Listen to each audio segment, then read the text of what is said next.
मला ठाऊक आहे, चिंता तुला त्रास देते आणि भीती सतावते. तू पुनश्च त्याच विचारात अडकतोस.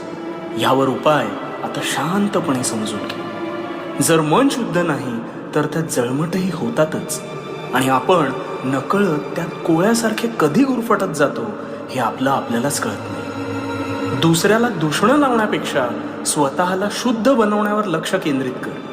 त्यामुळे इतरांमुळे होणारा त्रास हा आपोआप कमी होईल आणि तुझे चित्त थाऱ्यावर येण्यास अधिक मदत होईल, आणि हळूहळू ही चिंता हमखास नष्ट होईल. स्वतःवर केलेले काम हे सगळ्यात श्रेष्ठ काम आहे.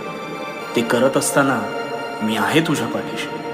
कर्म शुद्ध ठेव आणि भिवू नकोस. कारण पाठीशी भिवू नकोस. मी तुझ्या पाठीशी.